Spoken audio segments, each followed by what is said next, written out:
conspiracy theories, tomorrow's headlines. Most are still asleep and I ain't talking about no bedtime. The truth is not a Google search, you need to get your head right. The Greek goddess of illusion was called Media, and I'm not a coincidence theorist, I look for thread lines. Smashing every deadline, no longer smashing red wine. Though I can hear the bells chime, it feels like the end times. That probably should have been smashed on red wine, but the carnal mind is foolish. Obey and end up ghoulish.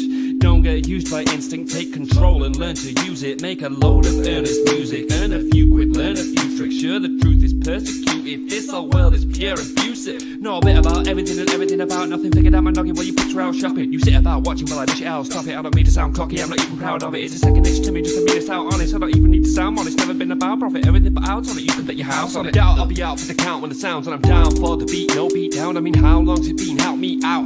I've been the only one who's held me down. All in the mind, hell freeze now. Still sick with it, healthy how? A few bars down and the world freaked out. I don't reach out, I seek out to speak out. I'ma recount the reasons they beat out. I am not the way, no way. I have seen the way.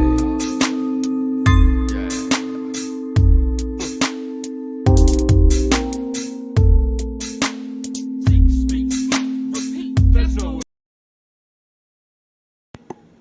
Yo, oh my God. I barely realized I'm on the mic now. Hey, good afternoon, good morning, everybody. This is 509 Divine Pines. Yo, I hope you guys are having an amazing day. I want to shout out my sponsor, Boomer Boost. They provide the best nutrients, supplements in the game. Go get yours. Change your body, change your mind. If you're tired of being tired, literally, go get this. Use my coupon code 509 Divine Pines, 10 off.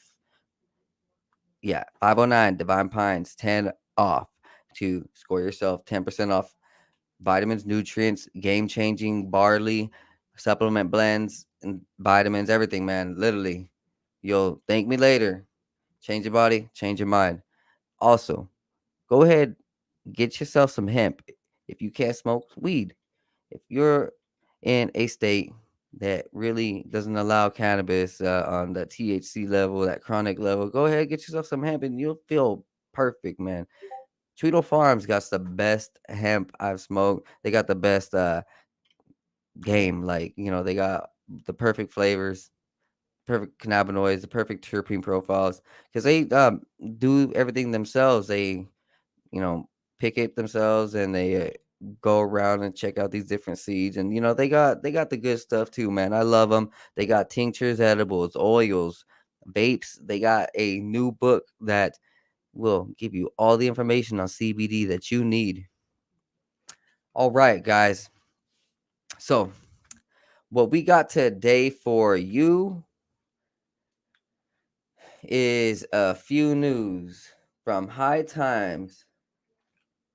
My friend, opioid users are reduced, when they're smoking marijuana. They're not being opioid users anymore. They're turning into marijuana users. 4 out of 5 patients dropped opioids after using medical marijuana, this article states. Led by Carolyn E. Pritchett, PhD of Emerald Coast Research in Tallahassee, Florida. 79%, or nearly 4 out of 5, reported cessation or reduction in pain medication use. And we know that these pain medications are a major problem. They're ridiculously disgusting. They cause damage to people. They cause damage to families. They kill people. Disgusting. But this is a blessing. You know how we do over here on the 509 Divine Pines. We smoke weed, and look, I'm going to show you why you want to smoke weed. They conducted a survey of 2,183 Florida medical patients who reported medical cannabis use and opioid use. The most commonly reported conditions were pain and mental health combined at 47.9%, mental health at 28.9%, or pain at 9.1%.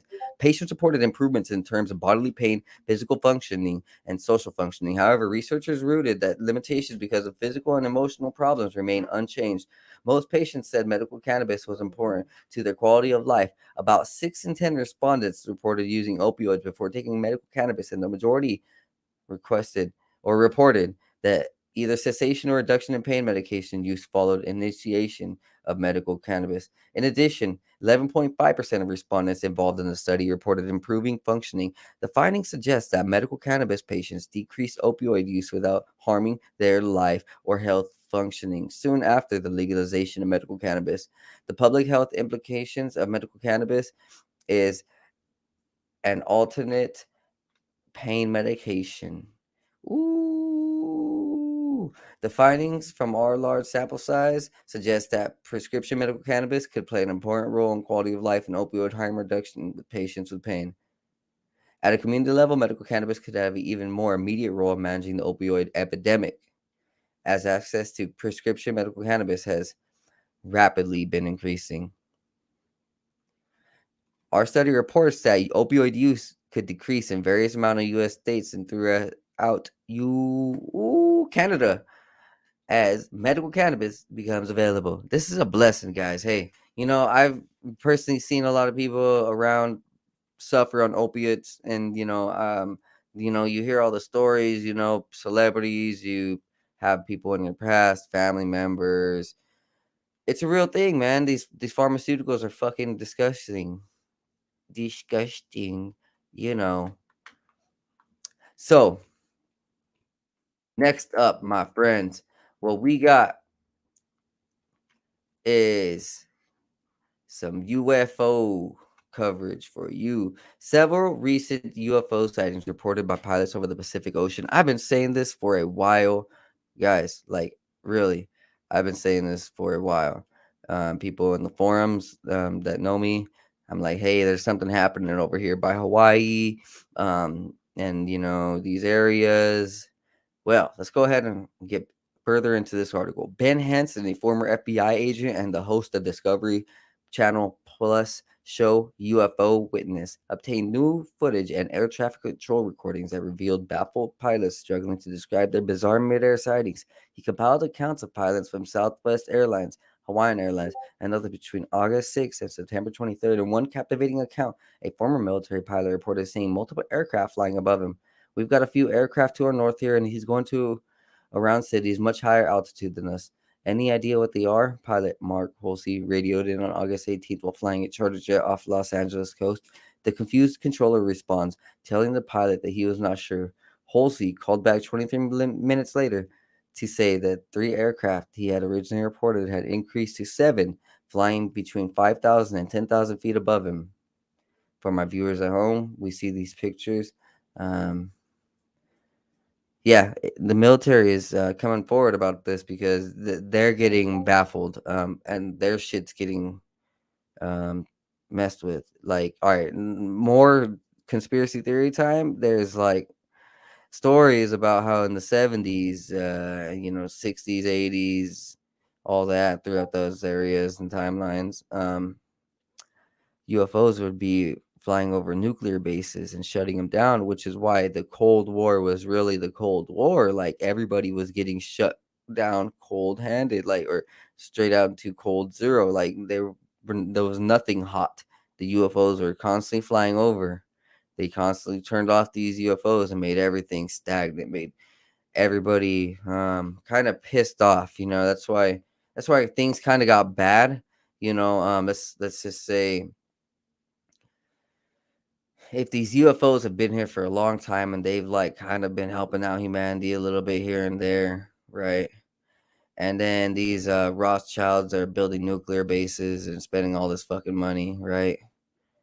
And they were all like not necessarily hating each other for a while, so they both knew they existed, right?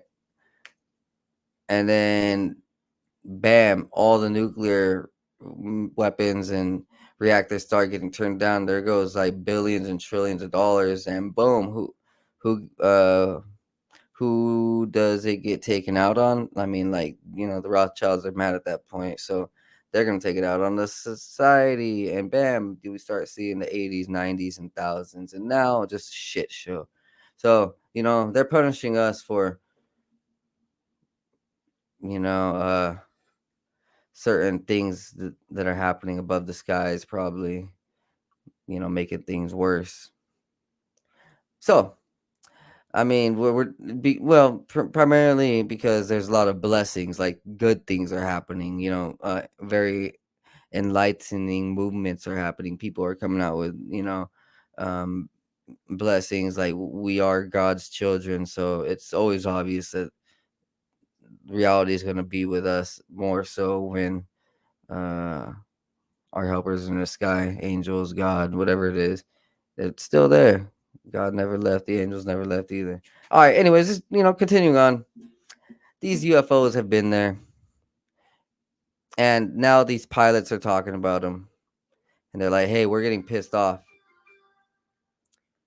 An FAA spokesperson told the Daily Mail that it documents strange sightings whenever a pilot reports to one air traffic control facility. If the pilot report can be corroborated with supporting information such as radar data, it is shared with the UAP task force. Veteran pilot Chris Van Voorhees told the Daily Mail he also saw 3 to 5 bright objects flying in circular motion like a racetrack for hours while flying over the Pacific Ocean from Honolulu to Los Angeles in August. The 63-year-old, who's racked up over 32,000 hours of flight experience, said the objects he saw appeared to be within Earth's orbit but could have been out of space. Other airlines radioed to Van Voorhees to ask him if he's seeing the same objects he was. It had to be a very, very high orbit or actually even out in space quite a ways away from anything that satellite would be, because every time we were seeing it, it was in lower right-hand corner of the Big Dipper no matter where we were in the world. It lasted such a long time that it actually became almost boring. He said it could have not been a satellite such as Elon Musk's Starlink system because they were moving in different directions instead of the same direction. Van Voorhees' employer, whose name was withheld, forbade him from speaking about the incident. He told Daily Mail about half of the pilot friends had seen some type of anomaly in the sky. Van Voorhees also claimed that 3 flying discs from a cockpit in 2004, while flying in 2000 Japan in Honolulu and Japan Airways, he had seen a disc. The disc appeared to be forming a triangle formation before disappearing. It wasn't like they accelerated, they were just at a speed and gone over the horizon. The whole thing took about 15 seconds. The aircraft in front of it saw us too. They said, "Are you going to tell anybody?" And they replied, "No." Last year, the Department of Defense launched a new outfit to finding and identifying UFOs in restricted airspace after Washington officials admitted they could not explain the UFO phenomenon. The Airborne Object Identification and Management Synchronization Group was announced after the intelligence community verified a series of unexplained aerial phenomenon sightings by the military earlier this year, but said it could not identify the mysterious vehicles in a report the Congress detailed. It succeeds the Navy's Unidentified Aerial Phenomena Task Force, an arm of the military started in 2020 to improve its understanding of and to gain insight of UFOs. In July, the House of Representatives anonymously approved an amendment to the National Defense Authorization Act, making it easier to report unidentified flying objects. And, well, you see, this is all happening in LA, and they say LA is the city of angels. All right, we're going to show you why. So, here we go. Throwback Thursday. This article from Los Angeles Times. Did lizard people live under LA 5,000 years ago? So, they are, stating this is a Throwback Thursday. And for more on the story, they're talking about the original article. The Times had covered attempts to find tunnels under downtown LA. A article states lizard people's catacomb city hunted. Check this out, January 29th, 1934. So, for all the viewers at home, we're seeing a article Monday morning, January 29, 1984, Los Angeles Times. And it's cool artwork. We got these Tartarian-like buildings right there in the background of Los Angeles. It seems like it's very sophisticated. Now, we also see this main picture the four horsemen of the apocalypse, which is just fascinating. I think we have an angel up here in the sky, and we got the four horsemen. A fallen angel, angel, I don't even know. Whatever. Now, the main article, Lizard People's Catacomb City Hunted. So, we're going to go ahead and read this. That way, everybody at home can hear this. Engineers sink shaft under Fort Moore Hill to find maze of tunnels and priceless treasures of legendary inhabitants by Jean Bosquet. So, you guys know where you guys hear the best information right here at the 509 Divine Pines podcast. Like, subscribe, share, tell your friends that lizard people have been found under LA. So, this article states, busy Los Angeles, although little realizing it in the hustle and bustle of modern existence, stand above a lost city of catacombs filled with incalculable treasure and imperishable records of a race and human further advanced intellectually and scientifically than even the highest type of present-day people, in the belief of G. Warren Schufelt, geophysical mining engineer, now engaged in the attempt to... Wow. My eyes just suddenly got blurry. Wow, so weird. Attempt to wrest from the lost city deep in the earth below Fort Moore Hill and the secret. So, geophysical mining engineer now engaged in the attempt to wrest from the lost city deep in the earth below Fort Moore Hill and the secrets of the lizard people of legendary fame in the medicine lodges of the American Indian. Wow. So firmly does Shufo and the little staff, the assistant, believe that the catacombs hold priceless gold tablets, and he found beneath the downtown Los Angeles that the engineer and his aides have also driven a shaft 250 feet into the ground, the mouth of the shaft being the old Banning property on North Hill Street, overlooking Sunset Boulevard, Spring Street, and North Broadway. And so convinced is the engineer of the infallibility of the radio X-ray perfected by him for detecting the presence of minerals and tunnels below the surface of the ground, and apparatus with which he says he has traced a pattern of catacombs and vaults forming the lost city, that he plans to continue sending his vault downward until he has reached a depth of 1,000 feet before discontinuing operations.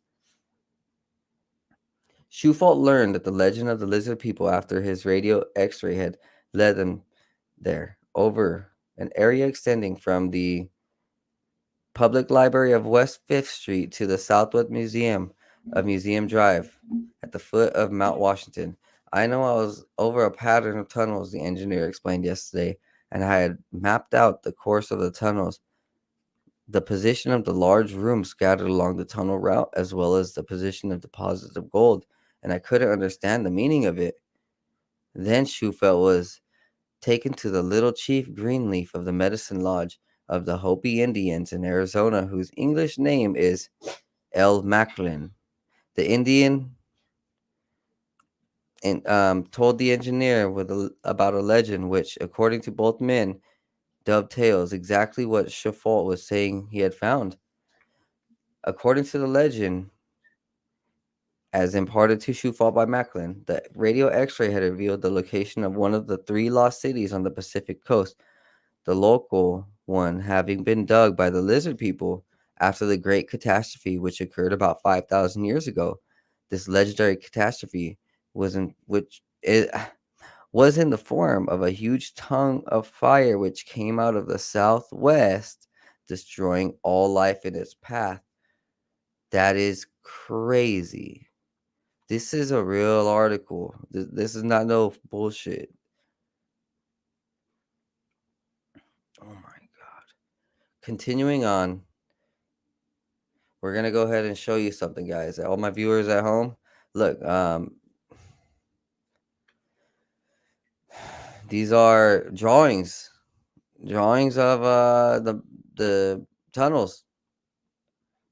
They have drawings of the tunnels. Remember, I had showed you guys the or on my intro video, there's that 1800s Buddhist map. It's crazy too, where it talks about the flat Earth, shows the flat Earth, but now you see an older type of crazy story and map that's official.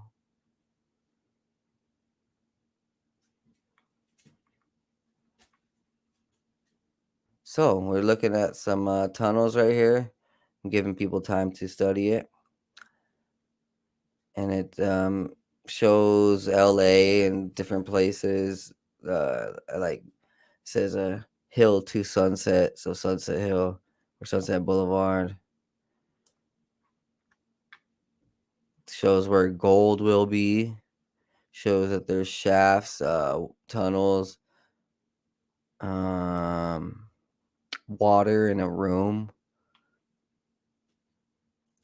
Absolutely fascinating.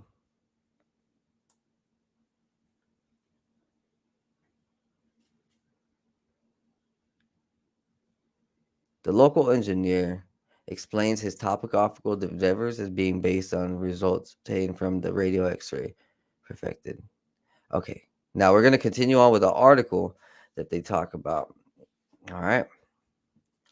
The path being several hundred miles wide, the city of underground was dug as a means of escaping future fires. Doesn't that sound like the boring tunnel by Elon Musk and him digging underneath California? Hmm. The lost city, dug with a powerful chemical by the lizard people instead of pick and shovel, was drained into the ocean where its tunnels began, according to the legend. The tide passed daily in and out of the lower tunnel portals and forcing air into the upper tunnels, providing ventilation and cleanse and sanitize the lower tunnels. Large rooms in the domes of the hills above the city of Labyrinth housed 1,000 families in the manner of all tall buildings. The imperishable food supplies were stored in a variety of catacombs to provide sustenance to the lizard people and for great lengths of time in which the next fire would sweep over the earth. The lizard people, the legend has it, regarded as the symbol of long life. Their city is laid out like a lizard. So Los Angeles, laid out like a lizard. According to the legend, it's tall to the southwest, far below 5th and Hope Street, and its head to the northeast. And to look out on Martyr Street, the city's key room is situated directly under South Broadway, near 2nd Street, according to Shufall. This key room is a directory to all parts of the city and to all record tablets, the legend states. All records were kept on gold tablets, 4 feet long and 14 inches wide. On them, tablets of gold, gold having being the symbol of life to the legendary lizard people, will be found in the recorded history of the Mayans, and one particular tablet, the southwest corner of which will be missing, is found that the record of the origin of the human race is on it. What? So this is interesting. So the Mayans and this city are definitely related. I'm not saying that Mayans are related to the reptilians, no, but all right. There's a lot of stories about like these things that have been present in South America and Central America and Indian tales. So if we can go ahead and start piecing together a lot more of these stories, we can figure out more of the puzzle. So we can definitely see that this is a missing link. The tablets are photographed. Shufall stated that he had taken an X-ray of pictures of 37 such tablets, 3 of which have their southwest corners cut off. My radio X-ray pictures of the tunnels and rooms, which are surfaced voids and of gold pictures with perfect corners, skies, and ends, are scientific proof of their existence. However, the legendary story must remain speculative until unearthed by excavation. The lizard people, according to Macklin, were of much higher type intellectually than modern human beings. The intellectual accomplishments of their 9-year-old children were the equal of those of present-day college graduates. Wow. so greatly advanced scientifically that these people, in addition to perfecting a chemical solution by which they bored underground without moving earth and rock, they also developed a cement far stronger and better than any of the modern times, which they line their tunnels and rooms with. Macklin said legendary advice to the American Indians was to seek the lost city in an area within a chain of the hills forming the frog of the horse's hoof. The contour of the hills surrounding this region forms a design substantiating Shufit's findings. Shufit's radio device consists briefly of a cylindrical glass case inside with plummet attached to copper, which he held, uh, which was held by the engineer, swaying continuously, probing. He asserts towards minerals or tunnels below the surface, and then revolves over when the mineral is there. So he's like doing those water things. So you see out in the desert where they're hunting for water, so they use a metal or copper rod and they're like scrying it or some I forgot the word, but they hunt for it by the metal or the copper magnetically attracts to the water source. So he's doing the same with these minerals and gold. Now we're gonna go ahead and quicken it up, guys. So I've been telling you guys for a long time, don't fuck with these GMO foods, and here you guys go. This is an article by MSN yesterday. Nestle recalls chocolate chip cookie dough due to presence in plastic. Nestle says no illnesses or injuries have been reported. Yeah, because everyone's all not even ever going to report an injury. No one's going to go to the doctor anymore after what happened this last 3 years. Nestle is voluntarily recalling its ready-to-bake refrigerated Nestle Toll House stuffed chocolate chip cookies due to the possible presence of white plastic pieces. Hey, man, I think a couple days ago I showed you guys a video about what you guys should be watching when you eat or why you should watch what you eat. And in it, I talked about the plasticity found in foods, plastic. We're not going to go ahead and get into this. This is already another little stat on my book that just to show you why you should be watching what you eat and do not be messing with these mainstream GMO companies. Go organic, grow your own food, hit up a local supplier, of vegetables or meat, whatever you eat, and eat right, man. Eat healthy, save your life.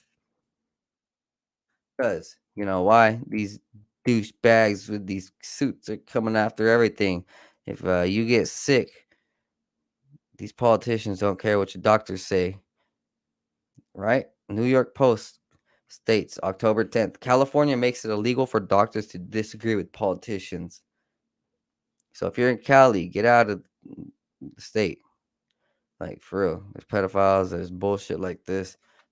People can rob the stores and not get chased by police.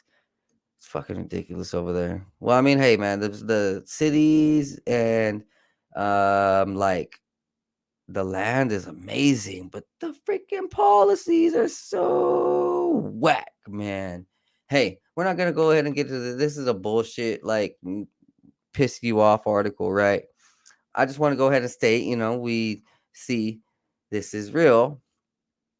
Governor Newsom recently signed a bill making it the first state to attempt what physicians say about that DVIC 91 uh disease, the one that makes you cough.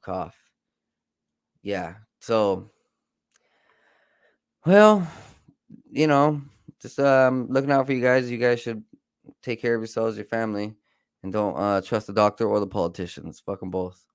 All right. Next up, right here in Popular Mechanics. This is actually an like 6-year-old article, but like no one said anything about this. This is weird because it is literally game changing. This will change humanity. And if we're seeing freaking Bo Jiden, this absolute asshat and politician uh in our politics. He a wannabe politician in our politics as a president. You could think that he's a clone because the way he runs around like a jackass and really just doesn't seem like a real person. Chinese scientists discuss human cloning, lays out plans for massive cloning factory. The largest cloning factory in the world will break ground in China in 2016, right before COVID. And you know what they need for clones? Blood samples. What do they get afterwards? Anyways, the man behind it is not shy about discussing the future of cloning home, cloning humans. Oh my god. The research and design company Boya Life Group and its subsidiaries are currently working on plans to build the largest cloning factory in the world in Tianjin, China. In a recent interview with AFP, the chief executive of the project, Zhu Xiaochun, said that the new facility will be advanced enough to be cloning humans, and the only reason he will refrain from doing that is the fear of negative public reaction. So it's not that he doesn't want to, like in his heart he wants to, and in his heart you know he has that heartlessness that he doesn't care about cloning humans. So this was in in 2016, and it says this facility was operational in 2020.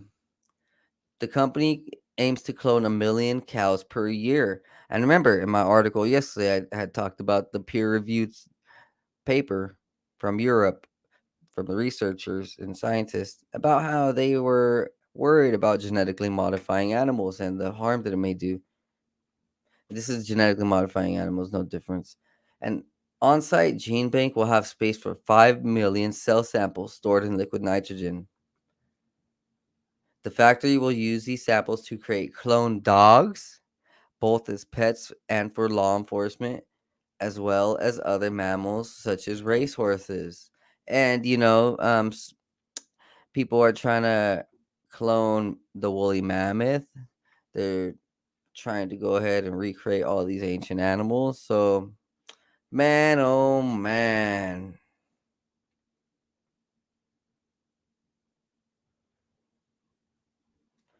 Well, we're gonna go ahead and continuing on. The Osiris device, the bark of Horus in its connections to the Ark of Covenant, discovered at the Great Temple of Seti in Abydos. It is a fascinating, curious relief and carving on the wall. It's still rich in color today. The temple is dedicated to 6 major gods: Osiris, Isis, Horus, Amun Ra, Ra Horakati, and Ptah, and also Seti first himself. The Osiris sanctuary is dedicated to this god of the underworld and his son Horus, god of the sky. Osiris is often depicted with greenish skin, an elongated head, and partially mummy wrapped legs. Kind of sounds like an alien. He kind of looks like an alien. Guys, you see that? We see all that, man. Those look like aliens. One of them looks like a green aqua person. Another one looks like this dog type of, weird. I'm sorry, not weird, but like dog creature.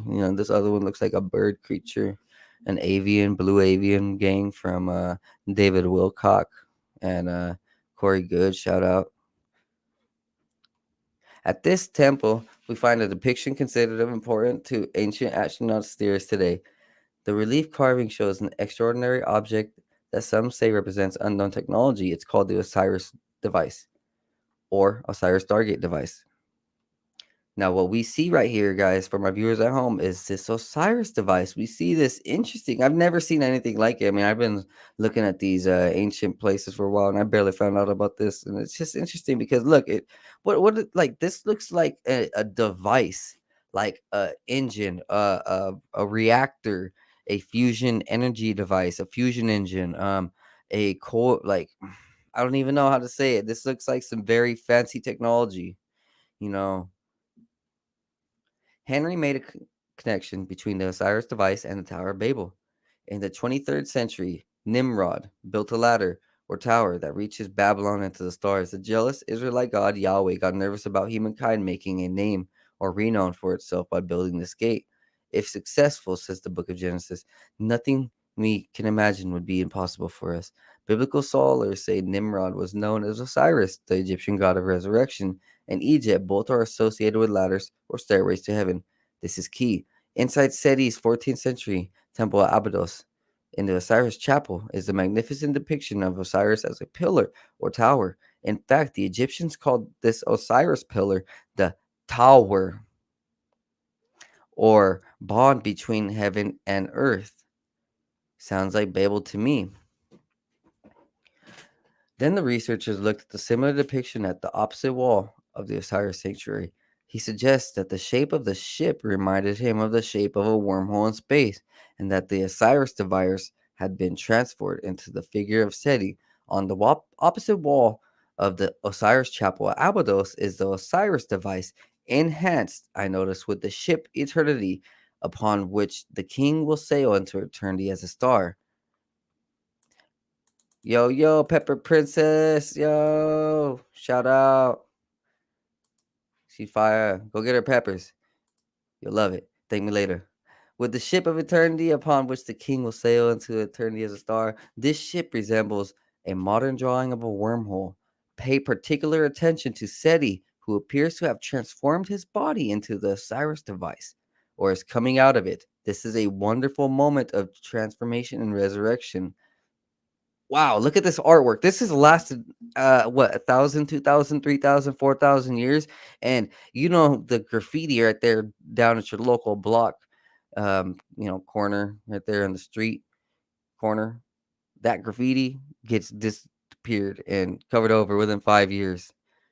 Sometimes you see like old graffiti and it's already like going out in 5 to 10 years, like on its own. And this stuff right here, this is staying for thousands of years. These dudes knew what was up. This ain't no normal freaking person doing this. This ain't no normal art. Now, what they're talking about is the technology, right? And so these dudes have a higher understanding of what is going on. They're talking about the resurrection of the life, um, reaching up to God, or how about maybe getting to heaven or reaching this eternal plane? Because, you know, we hear things about Stargate. They talk about a Stargate in here. If anyone has ever watched the movie Stargate or the show Stargate, they reference a lot of Egyptian things. And in there, they also show that the U.S. Navy and U.S. Air Force have a huge role in it. And they state that this is real information. It's partially based on real information. They're going to have to change it here and there. But it's also partially based on real technology. So when we see these things in Stargate, it's like, I think that that's referencing some of this stuff right here. It definitely has some very fascinating correlations. I mean, when we look at what's happening in Stargate and then we actually read what these gods were doing, it's literally the same thing.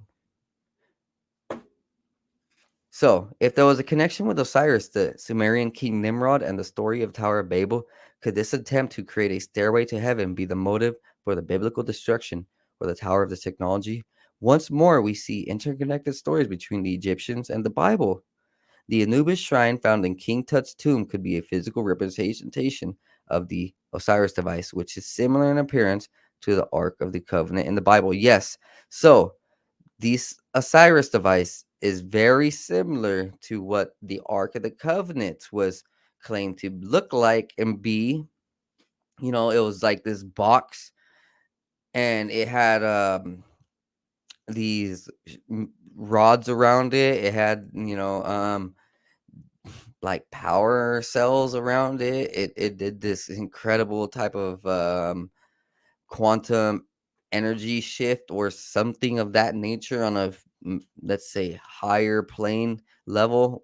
These were created by God, so this technology is definitely higher plane. And even this right here, it's a little different,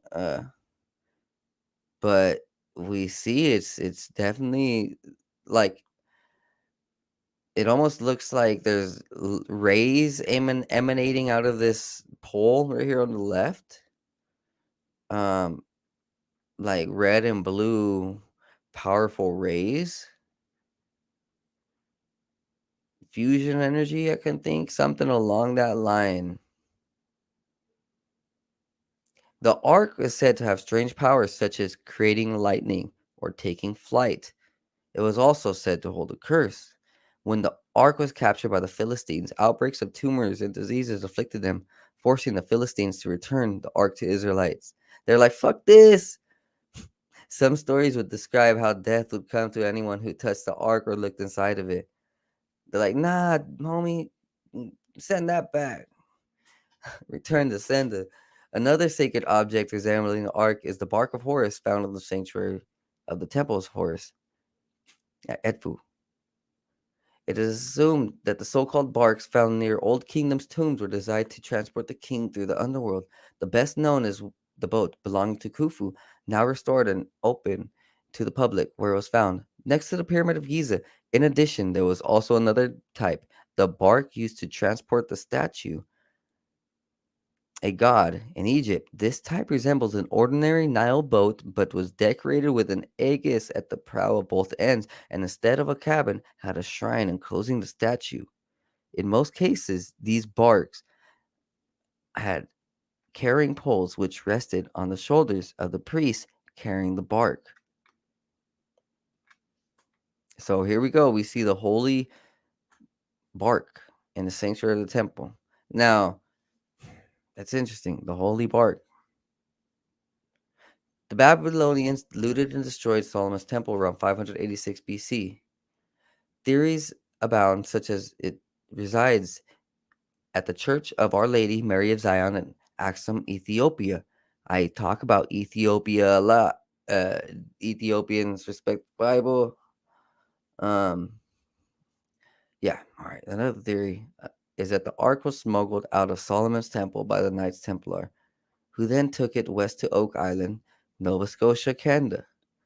If so, remains protected by a curse, precisely the curse of the pharaohs at King Tut's tomb, where Anubis' shrine was found. There are clues that the Templars did bury it well protected on the island, and many people have died trying to get it. In addition, there was another curse from Jacques de Molay, the last Grand Master of the Templars, persecuted by the King of France, Philip IV, in 1307. On Friday the 13th, the Grand Master was sentenced to burn at the stake in front of the Cathedral of Notre Dame. The Grand Master cursed those who wrongly accused him and proclaimed the order's innocence. God knows who is in the wrong and has sinned. Misfortunes will soon befall those who have wrongly condemned us. God will avenge our deaths. Make no mistake, all who are against us will suffer because of us. I beseech you to turn my face towards the Virgin Mary, of whom our Lord Christ was born. Pope Clementine V disbanded the Templars after the accusation hearsay by the king, where they were also hoping to obtain the Ark of the Covenant or the Holy Grail. Well, that's one conspiracy theory. Whatever the case, both the Pope and the king died soon. The curse continued after. Pope Clement died 33 days after Mole's execution. 7 months later, King Philip himself became gravely ill and unexpectedly passed away on November 29th. Over the next decade, the Capetian dynasty, of which King Philip was part of, staggered to its end, as each of the Philip's childless sons briefly became king and died. It appears they were cursed. Now, when we talk about the Temple of Solomon, do you guys know that Isaac Newton wanted to recreate the Temple of Solomon? Physicist Isaac Newton did not pull any punches when it came to the criticism of the church, which is perhaps not surprising considering he was one of the most famous scientists to have walked the earth. What many are unaware of is that Newton devoted much of his time to the study of ancient history, alchemy, and biblical interpretation. He wrote essays to the structure of the Jewish temple and tabernacle, and even attempted to calculate when the end of days would occur. As part of these pursuits, Newton studied the Hebrew language and applied it to his theological writings. When Newton's estate was donated to the University of Cambridge, university representatives were not interested in his theological writings and refused to accept them. These papers remained with his beneficiaries, and in 1936, they decided to put them up for auction. Abraham Shalom Yehuda, a biblical scholar who was born in Jerusalem, managed to purchase a majority of these manuscripts. Followed his death, Yehuda's archives, including the Newton manuscripts, were donated to the National Library of Israel in accordance with his wishes. They finally arrived in 1967. So, how are Isaac Newton's theological writings resolved in light of the monumental scientific contributions? Albert Einstein, who understood the significance of these manuscripts, sent a letter to Abraham Shalom Yehuda, which answers these very questions.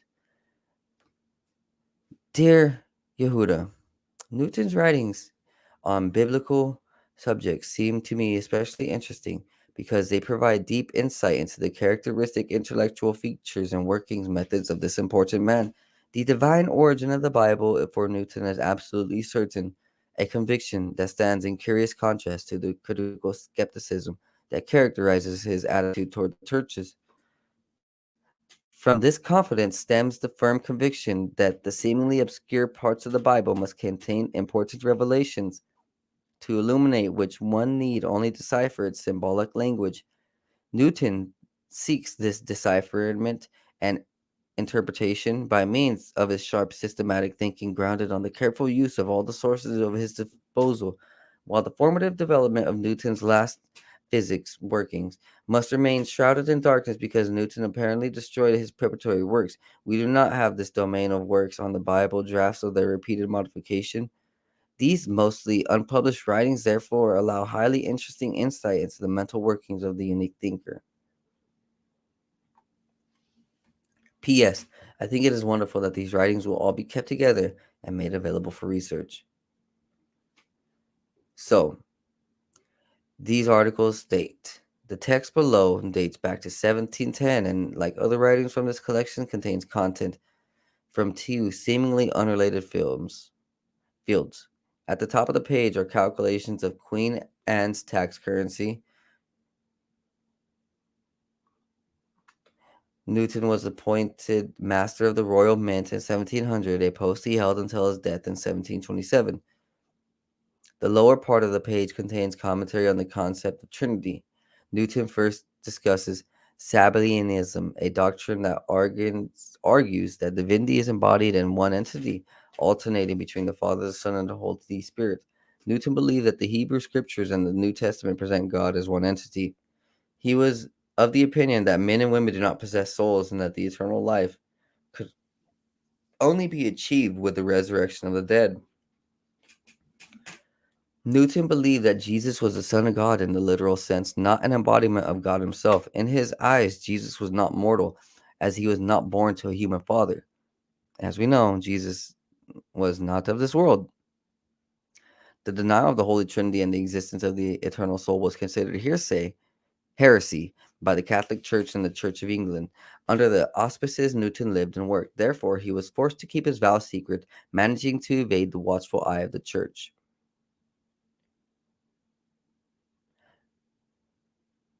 The document, part of the collection at the National Library, dates to a period of 1670 and 1680. On the page, Newton presents a systematic approach for interpreting symbols appearing in biblical prophecy, having identified the significance of the symbol of various scriptures. Its significance could theoretically be applied to the entire Bible. The first rule deals with the symbol of the beast, which relates to political entities. To observe diligently the content of scriptures in the analogy of the prophetic style, and to reject those interpretations where this is not duly observed. Thus, if any man interpret a beast to signify a great vice, this is to be rejected as a private imagination, because according to the style and tenor of the Apocalypse and all other prophetic scriptures, a beast signifies a body politic and sometimes a single person who heads that body. There is no ground in Scripture for any other interpretation. There is a manuscript written by Newton called Notes on the Temple, which contains observations on what he believed to be the sacred architecture and geometry incorporated in the structure of the Temple of Solomon, as well as customs that were practiced during religious rituals. The manuscript was written between 1675 and 1685. Written in Latin, Hebrew, Aramaic, and Greek. Throughout the manuscript, we can clearly see several instances in which Newton uses Hebrew script. which is cool. He understood that things in the Bible were real, but the church was booty hole, which is true. We definitely see that there's a huge difference between the church and God, and the Bible and the church.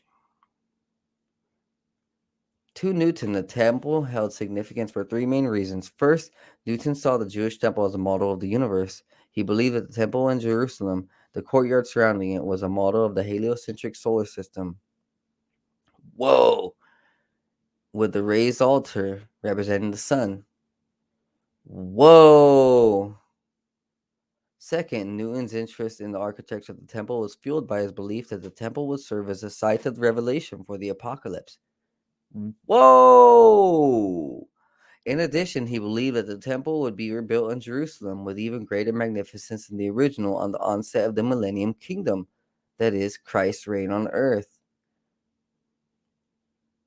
Like many European scholars of the Renaissance and early modern periods, Newton invested enormous effort into deciphering writings in which his opinion contained secrets of the universe. He believed these secrets were encoded in sacred texts of ancient civilizations. Guided by this belief, he came to be interested in Jewish thought. He even possessed a Latin transcript of Sefer of Avodah, also known as the Book of Temple Service, part of the Maimonides Mishnah Torah. Newton's copy of the book features his own handwritten notes. Newton discusses the belief systems of ancient people, which he postulates gradually degenerated into idolatry. He was convinced that early theology included philosophical research in astronomy and physics. Like I say, the study of the stars was heavily in the Bible and the original creators and these pyramids, with no separation between religion and science. It was this very marriage between the scientific and theological that he aspired to reconstruct his own writings.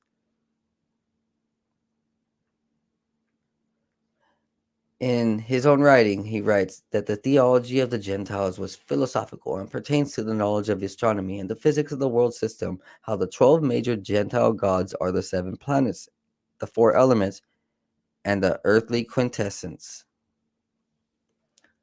Newton's attempt to derive information from biblical and Talmudic descriptions of the Mishkan and Mikdash are rare examples of historical philosophical documents that attempt to balance religion and science. This unusual combination is reflected in writings as one of the greatest and most influential scientists of all time. I will say that this is one of the most interesting things. So, I will go and show you why the Temple of Solomon is interesting. Now, the truth about the Temple of Solomon is that there is also an affiliation with Solomon from the Bible and the book of which Solomon found called the Lesser Key of Magic. Now, the Lesser Key of Magic can summon angels, fallen angels, demons, whatever you call them. They can summon spirits. Now, this article from grunge.com, cultures worldwide have held beliefs about supernatural beings with magical powers, which are now often known as angels and deities in a dichotomy of good versus evil. The word demon, however, has neutral origins. According to online etymological dictionary, it derives from the Greek word daemon, meaning a deity or lesser god. The evil association was a later addition by Christianity. The university notes that Christian addition, the only supernatural beings lesser than God are angels, with daemon coming to refer fallen angels. Even now, demons are a serious matter. Demonology, the study of demons, has a long tradition among those who summon them and seeking the protection of them. And the Lesser Key of Solomon gives information on both practices. The best known versions, such as the one sold by Academy Boghandian, is about summoning demons. The full text, as hosted by Esoteric Archives, contains 5 books covering a much wider range of the occult knowledge. The Ars Gotia, Ars Turgia Gotia, Ars Paulina, Ars Almodal, and Ars Notoria. The Lesser Keys of Solomon, also known as Lemegeton, Clavica Solomon Regis, which translate as the Little Key of the Solomon of King collated by a variety of authors, editors, and researchers, dates back to the 17th century and contains a collection of arcane sigils and knowledge. The information in the text is actually about angels more than demons. The Lesser Key of Solomon is what's known as a grimoire, commonly a spellbook. These are arcane texts containing various incantations, secrets, and pieces of ancient wisdom. As Oxford states, the creation of grimoires is a very old tradition that since became interwoven with Abrahamic religions of Islamic, Judaism, and Christianity. So, just like everybody's been saying, and what I've been saying, magic is a part of religion, a part of us, a part of our past, a part of who we are. Learning how to tap into these things is who we are by nature. God altered a spirit into us by nature. We learn we learn things under His realm, and it's been used in the Bible by biblical people, and it's only that there's certain people with money that want to make you think otherwise. Anyways, there are numerous grimoires in the world, each with their own distinct history and lore. Notable examples: the Book of Shadows, which began Wicca; the sixth and seventh books of Moses, a founding text in Rastafari. Most grimoires are known as books of black magic filled with mysticism about spellcasting and conjuring spirits. As the University of Sydney Library explains, while they're associated with witches, grimoires were more often found in the hands of wizards, sorcerers, and officials of the early church. They also have numerous surrounding superstitions, including the idea that all magical powers are nullified if any money changes hands. Other traditions involves the idea that a manuscript must be handwritten in red ink and bound in black. Disturbingly, one even calls for a grimoire to be found in human skin. Grisly details notwithstanding, grimoires were quite popular between the 17th and 20th centuries. Whoa there. You guys didn't know that, huh? Solomon, with his fabulous riches and divine wisdom, is a powerful figure for the Bible and the occult. A Gnostic text, the Apocalypse of Adam, is probably the oldest reference to Solomon being able to command an army of demons to do his bidding. Sounds like Lord of the Rings and controlling the spirits. Hmm. When we say Lord of the Rings has some biblical historical text and references in there, it's because it was written by a Christian. It describes how the king was given a magical seal by God himself, which allowed him to control a demon who was disrupting the construction of a temple. While there's scant archaeological evidence for Solomon or his kingdom, some surviving grimoires are said to have been written by Solomon himself. Ancient Origins mentions two in particular: the magical treatise of Solomon and the Key of Solomon. The latter, not the same. The Lesser Key of Solomon is one of the world's most famous spell books. Scholars believe it to date back to the Italian Renaissance, around 14th or 15th century. The first and most famous book is the Lesser Key of Solomon, is the Ars Gotia, often known simply as Gotia. Deuterium's Realms explain how the name derives from the Greek word witchcraft. The version of the Lesser Key of Solomon most people will encounter, said bookstores like Barnes & Noble, was produced in 1904 by Aleister Crowley and Samuel Lido, MacGregor Mothers, and contains only this book. It concerns demons referred to as a principal spirit and gives elaborate details on them. This version gained notoriety for including demonic sigils researched by Aleister Crowley that were missing from some other versions. The Ars Gotia gives full descriptions on how to invoke demons, including both ceremonies and spoken incantations. Lengthy orations are given not only to conjure and command a demon, but also to curse a demon who rebels or disobeys. Additionally, a lot of description is given of the demons themselves, each of whom is presented together with their magical seal. The descriptions don't only mention what kind of powers and abilities they have, but also their physical appearances and even the way they speak. Um, so this shows 72 demons, and interesting enough that there's like a story about 72 angels controlling the firmament above us in the sky. A total of 72 demons are listed in Ars Goetia, each with their own particular expertise. The demons also have hierarchy, each holding a rank from king down to knight. Any would be summoned on instruction on which metal to use when creating a seal to invoke a demon of their choosing. The king requires a gold seal, while a lower ranked demon like a duke requires a copper seal. A knight can be invoked with a seal made of lead. Confusingly, some require a seal of mercury, with no explanation of how to make a seal from a liquid. Interesting. Esoteric Archive notes that the list of demons originates in earlier works like Discovery of Witchcraft, the Pseudo-Monarchia Demonia.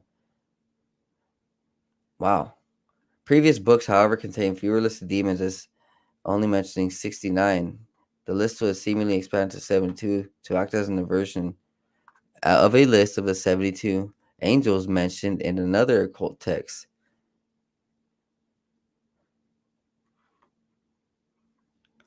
Wow. Now they're talking about this demon ball, and I'm not gonna go ahead and talk about that. This is really deep. See, now we do understand that, like I said, these priests and these people in the Bible, Jesus and all of them, they were doing some magical stuff, and not all of them were necessarily playing with good things. Um, right here, if you go ahead and study Book of Solomon and the Lesser Key of Solomon, Lesser Key of Magic, you'll see what I'm talking about.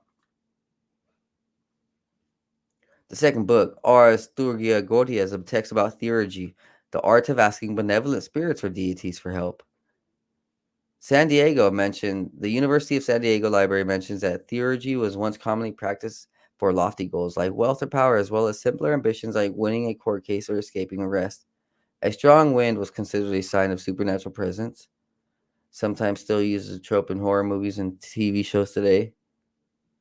Yeah, I definitely correlate strong winds with a sign from the gods.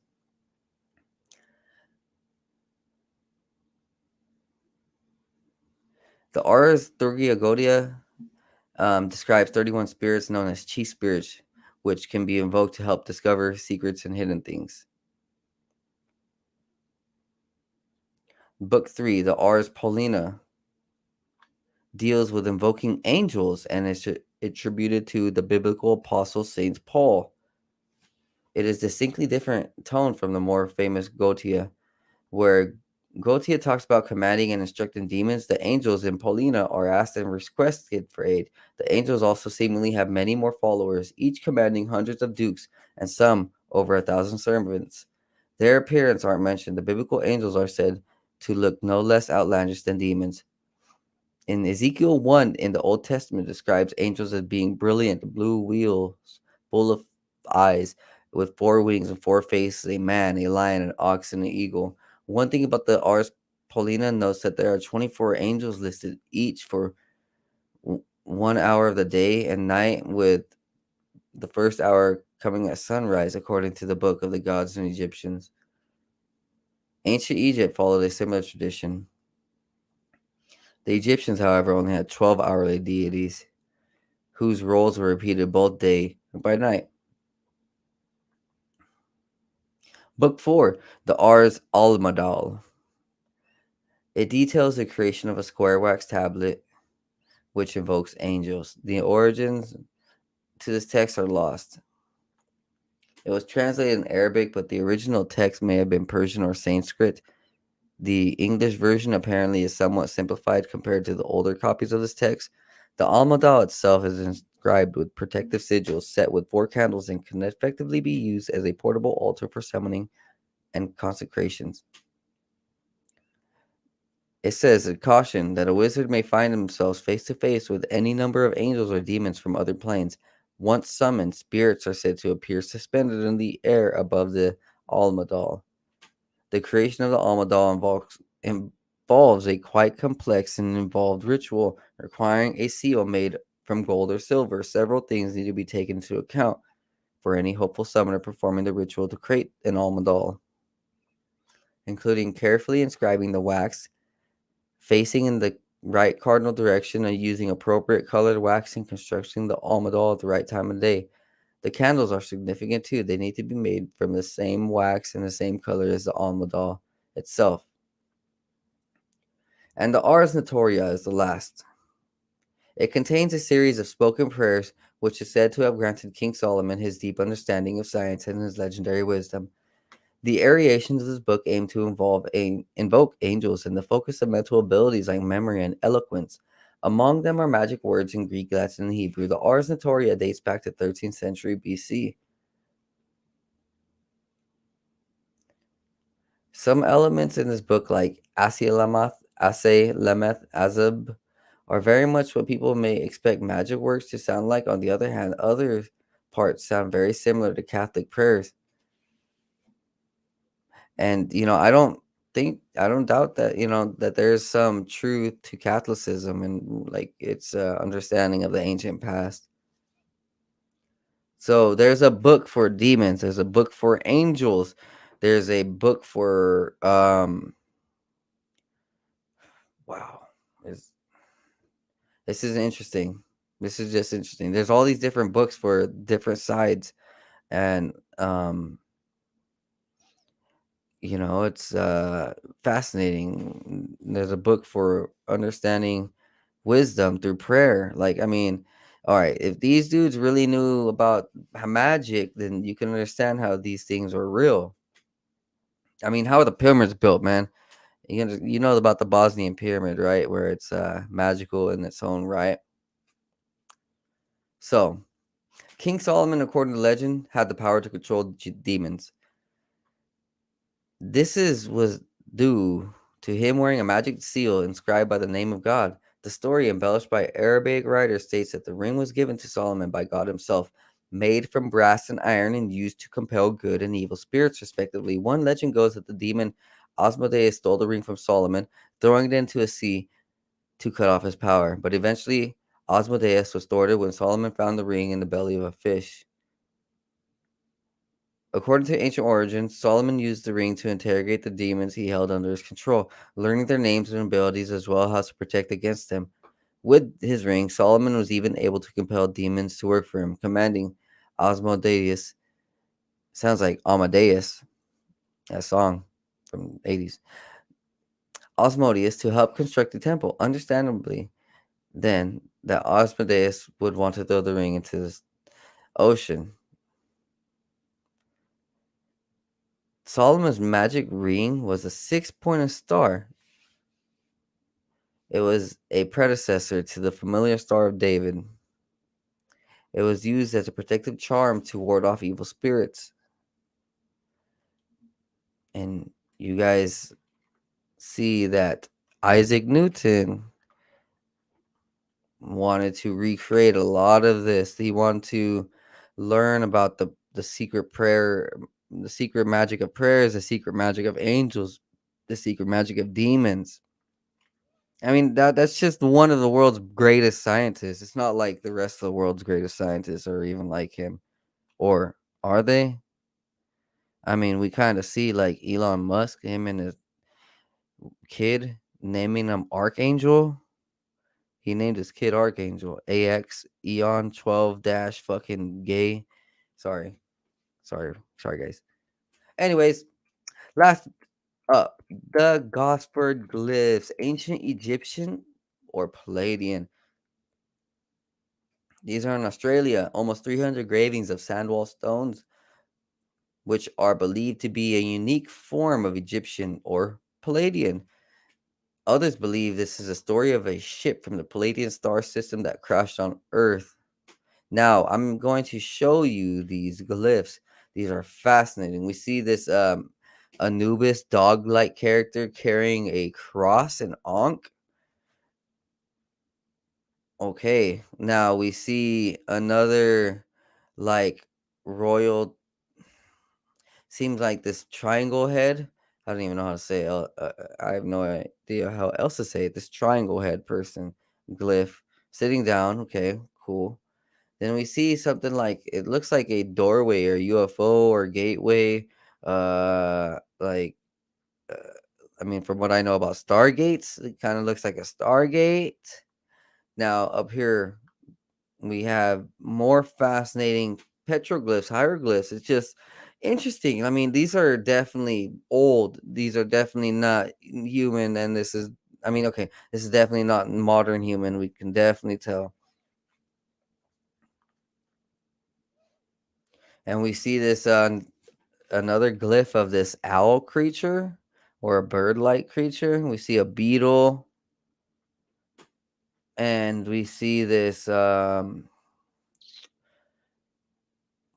it almost looks like a banner, that you hang, but it has all these, you know, patterns on it that I just don't recognize, like, really. Here's another bird, two more birds, couple more birds on this glyph over here. So for all my viewers at home, you guys had seen these, what are questioned to be Palladian.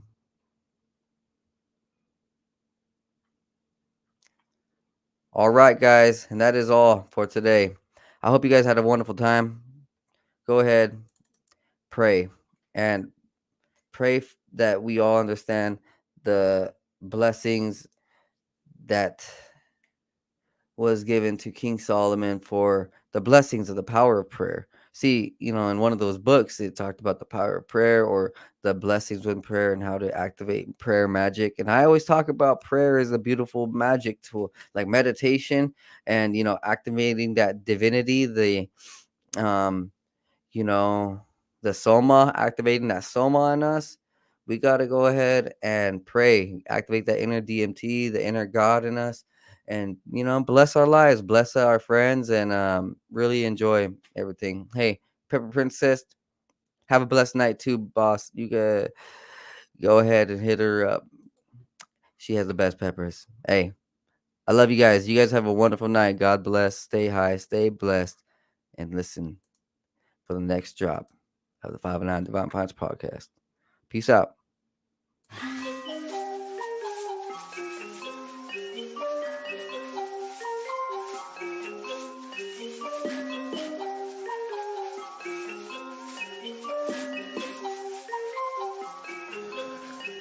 Meditating, analyzing everything I see, so I see new horizons. Took the acid, feeling blasted in my brain, so I've been sitting up inside it, thinking about the present and the future. I'm improving cause I am a trooper, never getting caught up in the loop. Got up out it cause I found the truth. Woke up to a beauty of the day, the sun is shining, so I'm finna stay sitting, soaking up all of the rays, till I feel it surging through my brain like some booger sugar. Did a lot of cane, experimented with it, couldn't name all the times I did it, feeling like a fade. Yeah, I'm really glad that I let it go, cause I gotta be prepped for the time when the plane ride is a new norm. So I know I'm gonna stay high, blaze on the ganja, feeling like I make my music go to another level while I take off. I can't ever stop this, fell in love with it, fit like a glove, so I'm never ever done with it. So now I'm about to rip another beat, ayy. One day I'll make $1 million in a week, yeah, shooting for the top spot. Feel like I'm a hot shot, like I really got a chance with it. I will not flop, somebody gonna make a dance when I pop off. Gonna have all the bitches taking all the tops off. I've been feeling like I'm really gonna kill it for the rest of my life, so I've been staying focused. In my soul, I've been feeling like $1 million, so I know that everything is really getting closer.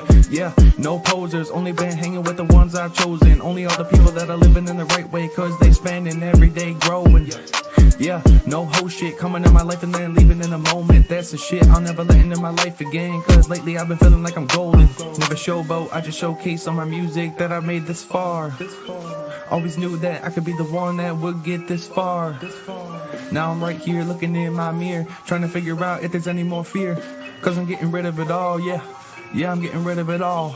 Meditating, analyzing everything I see, so I see new horizons. Took the acid, feeling blasted in my brain, so I've been sitting up inside it, thinking about the present and the future. I'm improving cause I am a trooper, never getting caught.